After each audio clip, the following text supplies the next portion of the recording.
Hello everyone, मैं doctor Rohit आप सभी का वेलकम करता हूं। आज हम पढ़ेंगे अपना चैप्टर नंबर 6 जो है electronic data interchange. So let's start. तो सबसे पहले ईडीआई बेसिकली होता क्या है ये हमें पता होना चाहिए। तो हम इसको सरल भाषा में समझने की कोशिश करते हैं। तो जो ईडीआई है ये एक मेथड है डॉक्यूमेंट को एक्सचेंज करने का बिटवीन टू बिजनेस एंटिटीज़, और ये हम कह सकते हैं ये एक मेथड या मैकेनिज्म है दो कंपनियों के बीच में अपने डॉक्यूमेंट्स को एक्सचेंज करने का। अब वो जो डॉक्यूमेंट है आपका परचेज ऑर्डर हो सकता है, इनवॉइस हो सकता है, और भी अन्य तरह के जो आपके बिजनेस जो डॉक्यूमेंट होते हैं वो हो सकते हैं। ठीक है, अब इसकी हम डेफिनेशन देख लेते हैं। Electronic data interchange is the concept of doing businesses electronically and communicating information that was traditionally communicated on paper such as purchase order and invoices। मतलब कि जो हम पहले जो बिजनेस करते थे तो सारा काम मैनुअल होता था। हम पहले जो परचेज ऑर्डर है उसका प्रिंट आउट निकालते थे, फिर उसको बाय पोस्ट उसको भेजते थे, फिर दूसरी कंपनी के पास वो जाता था, फिर वहाँ से ऑर्डर पूरा करता था और फिर उसका इनवॉइस प्रिंट आउट निकाल के वापस बाय पोस्ट हमें भेजता था। ठीक है, तो इस वजह से हमारा बहुत सारा जो है टाइम जो है वो वेस्ट होता था। ठीक है, बट जबकि जो ईडीआई है ये पूरा डिजिटल है, इसके अंदर जो आपके बिजनेस डॉक्यूमेंट है वो फटाफट एक दूसरे के साथ एक्सचेंज हो जाते हैं और आपका जो ट्रांजेक्शन का जो टाइम है बहुत ही कम रहता है। ठीक है, अभी डायग्राम में बताया भी गया है, जैसे कि मेरे पास ये सपोज करो बायर है और ये सेलर है। तो यहाँ पे आप जैसे ही आप परचेज ऑर्डर डालोगे या डायरेक्टली आपका जो है सेलर के पास पहुंच जाता है और फटाफट आपका इनवॉइस बना के आपको वो वापस भेज देता है।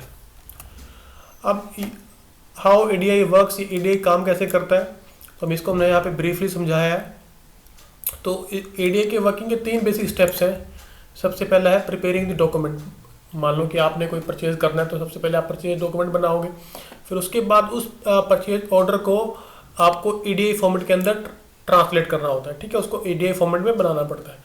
फिर उस ईडीआई जो फॉर्मेट बन गया उसको हमें ट्रांसमिट करना पड़ता है, मतलब भेजना पड़ता है over computer network to the seller. फिर वो सेलर के पास चला जाता है, फिर सेलर इसका रिवर्स करता है। ठीक है, जो ईडीआई उसके पास डॉक्यूमेंट आया है उसको वो ट्रांसलेट करेगा अपने बेसिक फॉर्मेट के अंदर और फिर उसके बाद उसका प्रोसेसिंग शुरू करता है। ठीक है, अब जो नॉन ईडीआई सिस्टम होते हैं और जो ईडीआई सिस्टम है उनका डिफरेंस हम अच्छे से समझ लेते हैं। अब इस एग्जांपल की बात आपको बेसिकली क्लियर हो जाएगा कि जो ईडीआई क्या है और जो नॉन ईडीआई क्या होता है। तो जो पहले नॉन ईडीआई सिस्टम मतलब जहाँ पे ईडीआई यूज नहीं होता वो कैसे वर्क करता है। ठीक है, इसका हम एग्जाम्पल समझ लेते हैं कि मान लो ये एक बायर है। ठीक है, अब बायर यहाँ पे एक परचेज ऑर्डर जनरेट करता है अपने कंप्यूटर के अंदर कि मैंने ये चीज़ लेनी है। ठीक है, अब उसको फिर भेज देता है, या तो फैक्स कर देता है या बाय पोस्ट भेजता है या ईमेल से भेजता है। ठीक है, अभी यहाँ पे आ जाता है सेलर के पास। ठीक है, तो सेलर क्या करता है उस ऑर्डर को पढ़ता है और फिर अपने कंप्यूटर के अंदर अपने फॉर्मेट के अंदर उससे अपने कंप्यूटर के अंदर वो डाल देता है। ठीक है, उसके बाद वो ऑर्डर को प्रोसेस करता है और फिर उसका वो क्या तैयार करता है इनवॉइस। फिर वो इस इनवॉइस को क्या करता है या तो फैक्स करेगा या मेल करेगा या बाय पोस्ट भेजता है और फिर आके ये आता है मेरे पास ओरिजिनल बायर के पास। ठीक है, तो ये है नॉन ईडीआई सिस्टम जो है मैनुअल सिस्टम, और इस सिस्टम के अंदर हमारा बहुत सारा टाइम जो है कंज्यूम हो जाता है।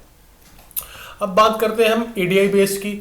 अब ये जो ईडीआई जो बेस सिस्टम वो कैसे काम करते हैं, सपोज करो ये बायर है। ठीक है, और ये मेरे पास सप्लायर है। अब ये फटाफट क्या करता है परचेज ऑर्डर जनरेट करता है और जैसे ही ये ऑर्डर जनरेट करेगा it will directly go to the supplier's computer. ठीक है, और वहाँ से वो ऑर्डर ऑटोमेटिकली प्रोसेस हो जाता है, उसका इनवॉइस बन जाता है और इनवॉइस आ जाता है वापस अपने बायर के पास। ठीक है, तो ये है ईडीआई बेस्ड सिस्टम। अब बात करते हैं कि जो डॉक्यूमेंट ट्रांसमिशन प्रोसेस की मतलब कि जो ईडीआई डॉक्यूमेंट है वो ट्रांसमिट कैसे होता है आपका। ठीक है जी, अब इससे पहले मैं आपको एक बात बता देता हूँ। मान लो कि आपने ईडीआई के थ्रू बिजनेस करना है अपना। ठीक है, तो जो बायर है और जो सेलर है तो दोनों के पास ही ईडीआई बेस्ड सॉफ्टवेयर होना चाहिए, तभी आप अपना काम कर पाओगे। अगर एक के पास ईडीआई है और दूसरे के पास नहीं है तो वहाँ पे आप काम नहीं कर पाओगे। ठीक है जी, तो आपके पास भी सॉफ्टवेयर रहेगा और जो रिसीवर है उसके पास भी, जो मतलब सेलर है उसके पास भी सॉफ्टवेयर रहेगा।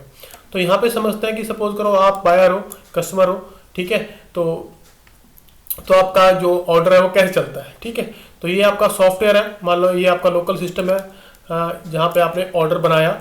ठीक है, फिर ऑर्डर को आप कन्वर्ट करोगे ईडीआई स्टैंडर्ड के हिसाब से। ठीक है जी, तो जो ईडीआई की जो स्टैंडर्ड है वो बिल्कुल फिक्स होते हैं। उस फिक्स स्टैंडर्ड की वजह से ही जो हमारा जो प्रोसेसिंग का जो काम है बड़ा ही आसान रहता है। तो सबसे पहले आपने ऑर्डर बनाया, मान लो परचेज ऑर्डर बनाया, फिर हम उसको ईडीआई कन्वर्टर के हिसाब से उसका फॉर्मेट जो है चेंज करते हैं। फिर उसको हम एक स्टैंडर्ड फॉर्मेट के अंदर करके उसको फिर जो कम्युनिकेशन का जो मेथड है वो डिसाइड करते हैं। जैसे कि मैंने कैसे उसको ट्रांसमिट करना है, मतलब यहाँ पे हम यू कैन सी कि यहाँ पे कम्युनिकेशन लिखा हुआ है। तो बहुत सारे मेथड है कम्युनिकेशन के, जैसे कि डायरेक्ट कम्युनिकेशन होती है यूजिंग AS2 मेथड है, OFTP2 मेथड है, या web services and other protocol. तो इन मेथड के हिसाब से हम उस डॉक्यूमेंट को कम्युनिकेट करते हैं, ठीक है। और फिर यहाँ पे चला जाता है वो यहाँ पे अपने सेलर के पास, फिर सेलर इसको समझता है, उसको ट्रांसलेट करता है और आपका ऑर्डर की जो प्रोसेसिंग जो है शुरू करता है, ठीक है जी। तो यहाँ पे दो कंपोनेंट हो गए आपके, ये तो हो गया आपका ईडीआई सॉफ्टवेयर जो कन्वर्ट करता है आपके ऑर्डर को ईडीआई फॉर्मेट के अंदर, और दूसरा है आपका कम्युनिकेशन वाला पार्ट कि जो आपका जो ईडीआई जो डॉक्यूमेंट है वो ट्रांसमिट कैसे होएगा, ठीक है जी। अब यहाँ पे हमने कंपैरिजन किया है ईडीआई का और नॉन ईडीआई का। इसको पढ़ने के बाद आपको बहुत अच्छे से क्लियर हो जाएगा क्या डिफरेंस होता है और कैसे वर्क करते हैं। तो पहले बात करते हैं नॉन ईडीआई की।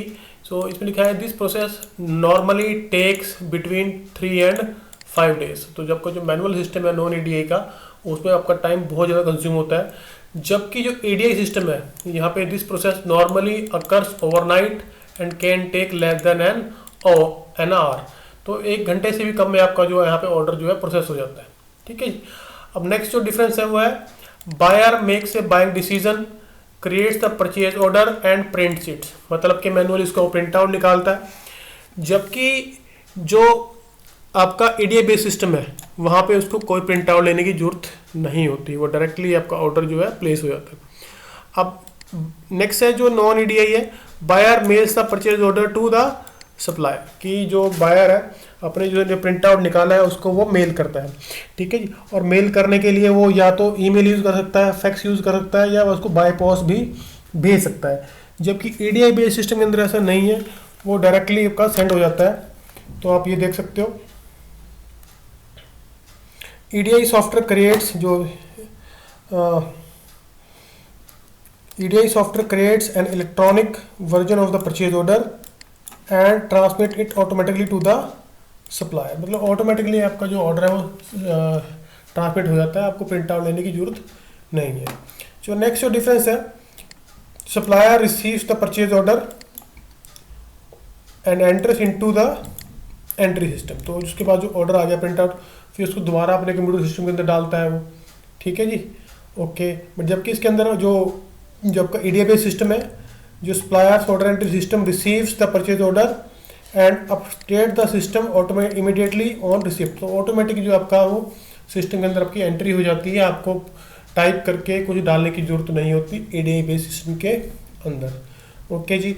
नेक्स्ट है buyer call supplier to determine if purchase order has been received और supplier mails buyer an acknowledgement of the order. तो यहाँ पे उसको डाउट रहता है कि मैंने बाय पोस्ट भेजा था कि मेरा जो ऑर्डर है वहाँ तक पहुँचा है या नहीं पहुँचा है, तो उसको फ़ोन करके कंफर्म करता है कि हाँ मेरा ऑर्डर आ गया या नहीं आ गया।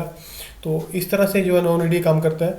जबकि जो आपका ईडीआई बेस्ड सिस्टम है वहाँ पे ऐसा कुछ नहीं, रिक्वायरमेंट नहीं है, ऑटोमेटिक आपके पास एक्नॉलेजमेंट चली जाती है, मतलब रिसिप्ट चली जाती है कि हाँ आपका काम हो गया है, ठीक है। तो यहाँ पे देख सकते हो supplier order entry system creates an acknowledgement and transmit it back to confirm receipt. मतलब ऑटोमेटिक आपके पास कंफर्मेशन आ जाती है कि हाँ भी आपका ऑर्डर रिसीव हो गया और हम इसको प्रोसेस कर रहे हैं। अब बात करते हैं एडवांटेजेस ऑफ ईडीआई की। बहुत सारी एडवांटेजेस हैं। तो सबसे पहला तो फ़ायदा यही है कि लेस टाइम डिलेज, आपका जो प्रोसेसिंग बड़ी फास्ट होती है, लेबर कॉस्ट बहुत कम आपका लेबर लगती है। मतलब कि कोई हमें पोस्टमैन नहीं चाहिए, कुछ नहीं चाहिए, और डायरेक्टली आपका जो ऑर्डर है वो सप्लायर के पास चला जाता है। एरर फ्री है, कोई गलती का कोई चांस नहीं है, बिकॉज जो ईडीआई का जो सॉफ्टवेयर है वो सारी कमियां आपकी पहले ही निकाल देता है बिफोर परचेजिंग दी ऑर्डर। सर्टेनिटी है, मतलब आपको पता चल जाता है कि आपका ऑर्डर जो है भेजा जा चुका है और उसकी आपके पास रिसिप्ट आ जाती है। लो इन्वेंट्री बेनिफिट्स, मतलब कि आपको जो भंडारण होता है, इन्वेंट्री है, वो आपकी मिनिमल रहती है और आपका खर्चा बहुत बच जाता है इन्वेंट्री मैनेजमेंट का, ठीक है जी। इन्फॉर्मेशन एक्सेस, आपको हमेशा ये पता रहता है कि आपका ऑर्डर किस स्टेज के अंदर है और क्या हो रहा है। नेक्स्ट नो रीकीइंग रिक्वायर्ड, मतलब कि आपको बार बार कंप्यूटर के अंदर डाटा नहीं डालना। एक बार ऑर्डर हो गया तो ऑटोमेटिक वो कंप्यूटर के अंदर स्टोर हो जाता है, चाहे वो सप्लायर का सिस्टम है चाहे वो बायर का सिस्टम है, तो ऑटोमेटिक सब कुछ अपडेट होता है, आपने मैनुअली कुछ अपडेट नहीं करना होता। ठीक है, इफेक्टिवनेस ये इफेक्टिव सिस्टम है। But next is improved customer service, आप कस्टमर को बहुत अच्छे से हैंडल कर पाते हो बिकॉज सारी इन्फॉर्मेशन ऑनलाइन अवेलेबल है और फटाफट आप काम कर पाते हो। इसके अलावा और भी बहुत सारे एडवांटेज हैं, जैसे कि better quality, competitive edge, improve business relation, accuracy in sales, improve job satisfaction etcetera. तो बहुत सारे फायदे हैं हमारे पास ईडीआई बेस्ड सिस्टम के। Next is component of EDI की ईडीआई के अंदर होता क्या क्या है। ठीक है, तो हम यहाँ पे इसके 4 कंपोनेंट है वो देख लेते हैं कि a device on which to transmit the data, आपके पास एक कंप्यूटर होना चाहिए जिसके पास आप ऑर्डर क्रिएट करोगे। ठीक है जी, और उसको एक हार्डवेयर होना चाहिए नेटवर्क का, जिसके हम नेटवर्क के ऊपर हम उसको डाटा को भेज पाएँ। नेक्स्ट है जी एन एप्लीकेशन और an outsourcing company that translate the data into standardised EDI format.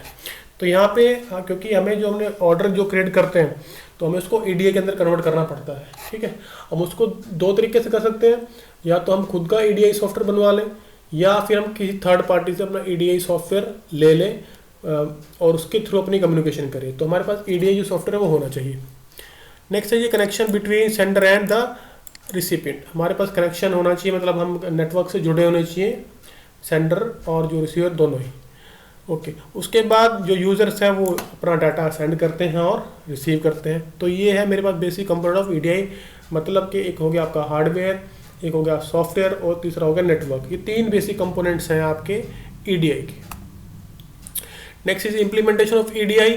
तो जैसे कि हमने थोड़ा अभी डिस्कस किया था, ईडीआई को बनाने के 2 मेथड है, या तो आपका खुद का सॉफ्टवेयर बनवा लो या किसी कंपनी से उसको आउटसोर्स कर लो, उसको परचेज कर लो। ठीक है जी, तो यहाँ पे हमने लिखा कि higher A third party consultant for your EDI implementation. यहाँ पे क्या है कि हम कंपनी को बुलाएंगे और उनको बोलेंगे कि भी हमारा जो है सिस्टम हम आपके थ्रू करना चाहते हैं, तो प्लीज़ इसको स्टार्ट कीजिए। ठीक है, या फिर दूसरा होता है work with your software vendor for an EDI implementation solution. यहाँ पे आप कहते हो कि भाई हमें खुद का बनाना है सॉफ्टवेयर, तो आप किसी सॉफ्टवेयर डेवलपर को बुलाते हो, कंपनी को हायर करते हो, वो आपके लिए एक अपना खुद का ईडीआई सॉफ्टवेयर बनाती है।